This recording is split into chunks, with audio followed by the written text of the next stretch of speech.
para que agora possa passar. Voltamos em breve, o informe definitivo da reunião vai ser passado aqui. O governo em breve. Realmente colocou, o pessoal já está descendo de negociação, nessa rodada, que nós queremos ouvir, para poder entender, inclusive, já a finalização dos nossos próximos passos na luta. Então a gente vai esperar aqui, se o pessoal do Sinasef já quiser iniciar, Artemis, quiser já iniciando o informe, e aí a gente aguarda quem mais lá de cima desejar também passar, fazer as informações aqui pra gente.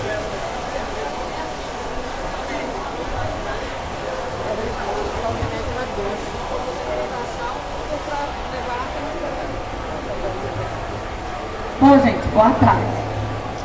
Eu vou pegar o que eu anotei aqui, porque o informe é meio longo e eles não passaram para a gente a apresentação que eles fizeram para nós ainda. Passaram uma, não passaram a outra. Vamos lá. A negociação teve basicamente dois momentos. Um momento em que o governo foi pegando tópico a tópico de um documento que a gente apresentou no dia 11 de outubro, né? E um outro momento em que o Zé Celso apresentou um documento em que eles estão debatendo uma portaria que vai discutir os princípios do funcionamento da reestruturação do Estado. Então, eu vou tentar falar aqui do que eu consegui ver. Bom, primeiro, Artemis, o seu Uber. Deixa eu ver se ela liga. Primeiro, eu fui anotando, né? Então vamos ver se eu consegui pegar tudo. Eles estão encaminhando um debate de mandato classista e da negociação coletiva e regulamentação da 151 para ser debatido no GT que está acontecendo. Esse GT vai ter reunião agora dia 22.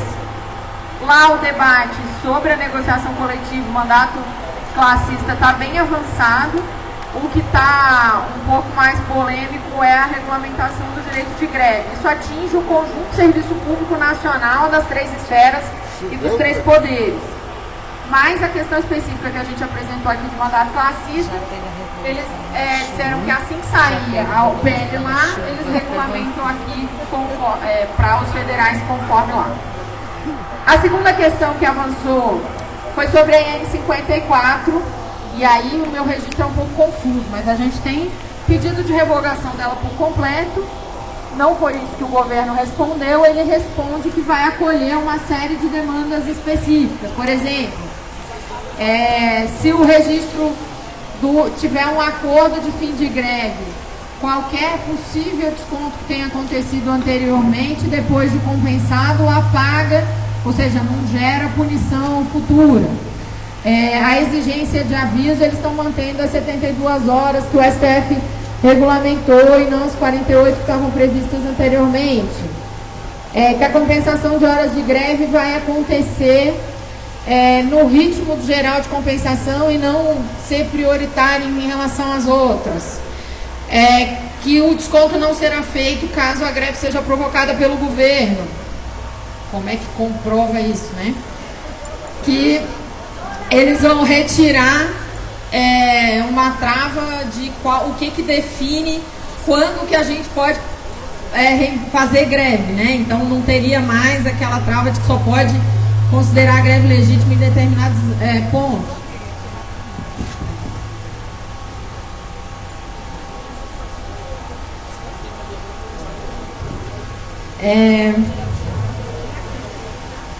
Mantém a restrição de um máximo de horas de compensação, mas aumenta os valores, que eram menores do que esses, passa a ser 54 horas para quem tem 8 horas, para quem tem, né, carga horária de 40 horas semanais, 43 horas para quem era 6, 32 para quem é 4. Então amplia, né, os períodos de compensação de banco de hora também. Então, se você vai fazer banco de hora que você pode compensar hora de greve. Então, enfim. Uma série de modificações, gente. A gente, né, é um monte de detalhezinhos. Que eles vão abonar o ponto em dia de participação de mesa. Então, quem vai participar dessa mesa de negociação aqui vai ter o ponto abonado. Enfim, isso no geral. Um outro ponto que eu acho que é mais... é que a questão da margem consignável, né? Acho que todo mundo viu que saiu um decreto regulamentando a existência do cartão benefício na medida em que a gente não conseguiu derrubar a vinculação no legislativo. E aí eles vão soltar uma portaria com os máximos de taxa de juros que esse cartão benefício vai poder praticar. Tem uma questão de absorção dos cargos vagos que estão sendo tratados como em extinção. Enfim, para fazer uma avaliação mais geral, né? Basicamente, informações sobre a N54 e N2, margem consignável. O que a gente teve depois que a gente foi e voltou, de concreto, foi um compromisso do governo de marcar uma reunião até o dia 15 de dezembro para discutir pauta econômica como pauta exclusiva. Isso foi o que mudou da hora que a gente veio aqui no meio para o final agora. E uma afirmação que não tinha sido feita antes, de que tem toda uma explicação de que é possível fazer alteração orçamentária para depois, mas que ele se comprometeu a que tem alguma perspectiva de reajuste e alteração dos benefícios ainda na proposta de orçamento, portanto, ainda em 2023 para exercício de 2024, no orçamento aprovado antes do dia 20. A variação está concreto? Continua não, né? Mas foi dito com todas as letras e cabe a nós cobrar que o que foi dito seja cumprido. No mais, é continuar a pressão, é continuar fazendo a avaliação, e os avanços que há são alguns, existem, mas são pequenos e precisam ser muito maiores. E por último, do ponto de vista da organização da mesa, a gente fez uma cobrança que eles não estão mandando os materiais, e pelo menos o Zé Celso já disse que vai enviar os materiais que está tratando para a gente. Então é muita luta, muita organização, ir para cima do governo, ir para cima do Congresso para poder ter orçamento. E aí a gente disse, não aceitamos que se vocês foram capazes, de antes de tomar posse, modificar um orçamento que estava escrito pelo Bolsonaro para ter reajuste, não é possível que vocês não consigam construir um orçamento que tenha perspectiva de reajuste para nós. É isso. Muita luta, como sempre. Obrigada, Helenira, aí, por nos representar e por trazer também esses informes. E eu vou pedir para a Lúcia aqui, né, pelo antes, que também estava lá na mesa, possa complementar e aí ajudar a gente a compreender aquilo que o governo colocou efetivamente na mesa. Oi, gente. Boa tarde.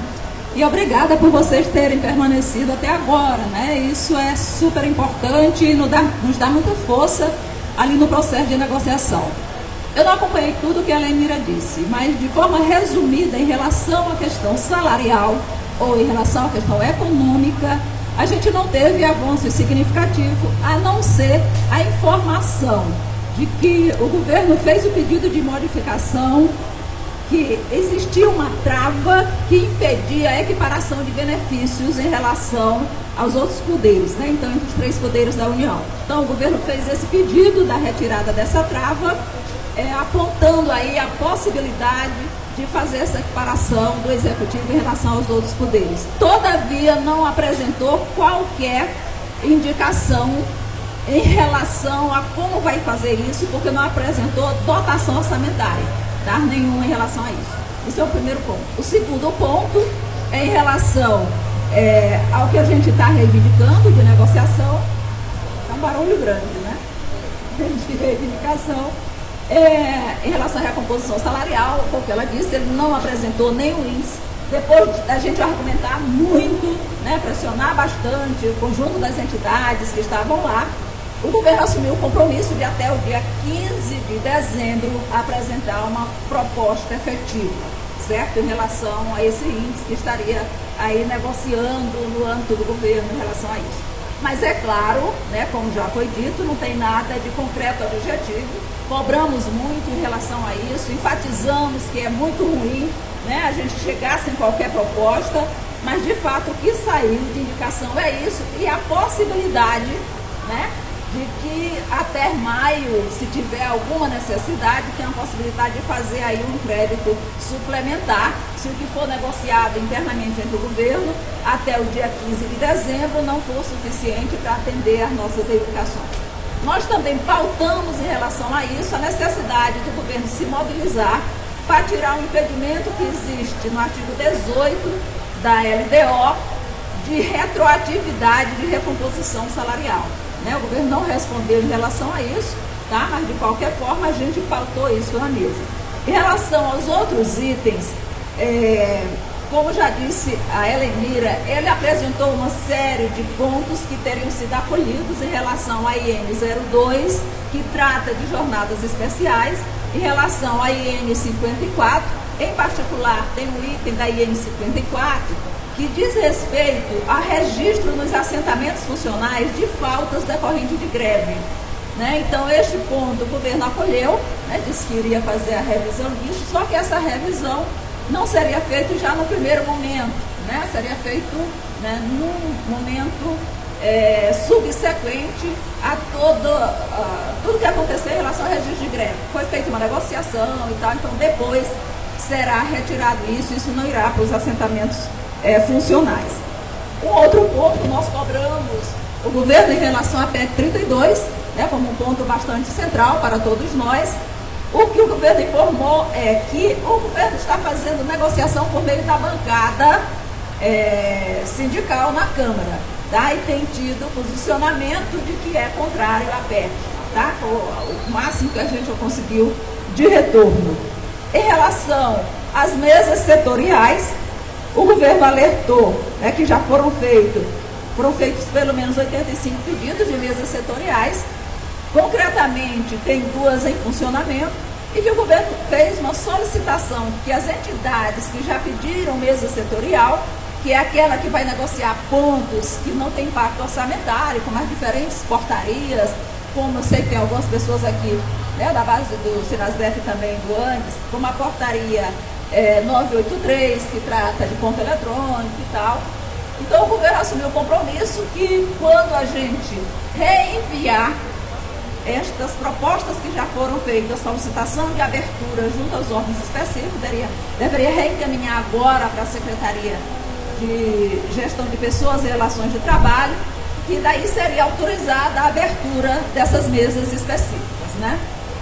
E em relação às mesas, essas mesas setoriais, em relação às mesas específicas que tratam de carreira, o governo também anunciou que já tinham sido feitos mais de 60 pedidos, tem 21 mesas instaladas, e que o que houve de mudança até agora é que eles apresentaram um conjunto de diretrizes que vão ser unificadas e apresentadas numa portaria apontando o direcionamento dessas negociações. E aí ele destacou 3 pontos em relação a isso. Um ponto central, que é simplificar as carreiras e ainda buscar a unificação de carreiras semelhantes, né? Então, isso como 2 pontos importantes em relação às carreiras. E nós questionamos se essas mesas continuariam, aquelas que já estão instaladas, se elas continuariam se desenvolvendo independentemente dessa portaria. O governo afirmou que sim, já tem uma reunião marcada dia 28 de algumas mesas e que as outras serão convocadas, aquelas que já estão em funcionamento. Um ponto importante que é em relação à liberação para mandato classista, que o governo informou que está sendo debatido, né, na comissão que envolve as centrais sindicais, que trata da regulamentação da Convenção da OIT 151, nós colocamos na mesa que seria importante também que aquele fórum tivesse a condição de debater e queríamos conhecer a proposta que está em debate nesse outro campo, né, nesta outra mesa de negociação. Mas o governo não respondeu nada em relação a este ponto, né? Nós cobramos, então, mas não foi respondido nada em relação a isso. O outro ponto importante, ainda em relação às mesas específicas, o governo informou que já fechou acordo com 3 mesas, tá, até agora, e que tem uma em vias de ser fechada, né? Então foi a negociação com a Agência Nacional da Mineração, com o pessoal da FUNAI e de ATPS e com o pessoal da ATI, que está em processo de finalização. Isso, e que pretende, né, dar agilidade nas 21 mesas já instaladas. Acho que diferente disso, né, na realidade não teve nenhum outro ponto com desdobramento mais específico. Nós insistimos para que tivesse uma reunião antes dessa que vai tratar especificamente da questão salarial, para dar continuidade à negociação, à revogação desses atos, mas o governo disse que não, que agora que ele vai centrar toda a atenção é em relação à questão salarial, né, às questões econômicas, e que ficariam para depois esses outros itens. Então é isso, o que está posto para nós é a necessidade de permanecer com muita mobilização, com muita luta, para que a gente possa efetivamente conseguir qualquer tipo de retorno mais significativo, mais substancial, tanto em relação à pauta econômica quanto em relação aos outros itens. Então é isso de informe. Tem aqui outros companheiros que participaram também da mesa e que fizeram a interlocução, particularmente o companheiro Ronaldo, né, que junto comigo fez a interlocução mais direta com o governo. Se quiser fazer alguma complementação. Bem rapidinho. Pronto, então a gente chama aí para complementar também o informe, o Sérgio Ronaldo, que estava lá em cima, né, e pode aqui também ajudar a gente a entender essa mesa que foi longa, né, bastante horas, cansativa. A gente já faz o agradecimento aí também, bem oficialmente, né, em nome de todos os servidores públicos, por vocês nos representarem. Não, assim, gente, eu acho que as colegas que antecederam já foram bastante didáticas, mas o principal o governo não nos respondeu hoje, que são as questões econômicas. Eu acho que na reunião amanhã nossa do FUNASEF, nós temos que mudar a tática, porque o governo está utilizando-se das mesas específicas para ficar empurrando essas demandas principais. A categoria quer saber o que é que vai ter de reajuste, como é que vai resolver os benefícios. E nós vamos ter que resolver uma situação. As entidades que fazem parte do fórum, as centrais, assinaram um protocolo com o governo. O governo não pode ficar assinando acordo com a associação, que não tem legitimidade para assinar acordo. É entidade sindical, são centrais e entidades nacionais. Não é possível que fique tentando desmistificar as entidades. Nós vamos questionar esse acordo que foi assinado com a TPS, não o mérito do acordo, mas quem assinou. Não pode, a associação tem uma finalidade. Sindicato, confederações, federações e centrais têm um objetivo e um princípio. E foi assinado um protocolo que determina essa regra. Senão daqui a pouco passam por cima da gente, fica recebendo comissão, fica recebendo isso aqui e acolá. Não pode, por isso que esse processo está ruim dessa forma. Não é possível que seja dessa forma. Então, assim, o importante é que o principal não foi respondido, que é o que os cerca de 1.200.000 servidores querem saber. O que é que temos para 2024? Até agora nada. Até agora nada. Então, eu acho que a pressão tem que se intensificar. É importante essa questão do revogado, mas nós queremos saber do principal. Diante disso, o restante são secundários. Então, assim, eu acho que foi importante a pressão de vocês aqui, e a intenção é que a gente intensifique, tanto no Congresso Nacional, como no governo, para que dê uma resposta. O orçamento está sendo construído, tem recurso para tudo. Tem recurso para o agronegócio, tem recurso para desoneração, tem recurso para tudo que é coisa. Mas o servidor está condicionado à sobra do orçamento. Não é possível que trate o serviço público dessa forma. Deste modelo nós fomos tratados no governo passado. E por isso que ele tomou um pé no traseiro. Então, nós temos que intensificar nossa mobilização para que nessa próxima reunião, até o dia 15 de dezembro, o governo nos traga uma resposta às nossas pautas econômicas. Então, o restante é subjetivo diante do desafio que nós temos. Mobilizar, pressionar para a gente poder conseguir arrancar nossas agendas. Abraço, turma, consciência de classe e luta. Obrigada, Sérgio. Mais uma vez a gente agradece aí a força de quem esteve na mesa. Eu vou chamar aqui o Moacir para encerrar também, para a gente poder seguir, porque tem muita luta. Companheiros, praticamente aqui a Lúcia, o Sérgio, outros companheiros e companheiras, a Menina, deu um geral do que aconteceu. Tem questões do governo ainda que não está definido. Nós temos alertado do governo que ele não conseguiria negociar todas as pautas específicas aqui. Por que não conseguiria? São mais de 250 carreiras. E agora o governo admitiu ali que vai remeter para cada órgão a negociação lá e o resultado vem para cá. Que é uma coisa surpreendente, que nós alertamos o governo lá no mês de março ainda. Qual a discussão concreta agora? Primeiras categorias têm um papel a cumprir em todo o Brasil. Pressionar cada deputado, cada senador, pressionar cada autoridade, onde quer que esteja, fazer lá uma busca. Está lá o Haddad, vai lá pressionar o Haddad. Está lá o deputado, vai pressionar o deputado. Porque se não for assim, aqui no Congresso eles vão negociar entre eles o que interessa e nós ficamos com a exceção da regra. Ou seja, se sobrar algum orçamento para alguma coisa em maio do ano que vem, daria um reajuste. Nós não queremos. Queremos pelo menos o que foi dado em 2022, 2023, do 9%, no mínimo isso. Queremos pelo menos que o governo reconheça que o orçamento do governo Lula vai incluir servidor público, vai incluir educação, vai incluir o pessoal da saúde, vai incluir os trabalhadores como todo da segurança, trabalhadores de todos os setores. E vai incluir principalmente aqueles e aquelas que salvaram milhões de vidas, salvaram a pandemia, aqueles que garantiram que não tivesse passando fome com benefício assistencial. Esse tem que ser valorizado. Essa é a nossa meta, dizer para o governo: não aceitamos zero como resposta, não aceitamos congelar o salário como resposta, queremos esse governo uma resposta concreta. Aí dependemos de todos nós. Nós somos 1 milhão de servidores públicos, mas tem pauta aqui, que é a questão da AET 151, que beneficia 11 milhões de servidores públicos federal, estadual e municipal. É preciso unificar todos e todas. Tem a pauta da PEC 32, que prejudica todo mundo. Então, companheiros, unidade já, vamos à luta, parabéns quem esteve aqui, e vamos todo o Brasil mobilizar, companheiros. É isso, é o caminho da vitória. Obrigado. Valeu, Moacir. Então, assim a gente encerra esse momento de informe final e vamos voltar para construir a resistência e a luta, que é isso que vai seguir na nossa linha aí, gente. Valeu, é isso.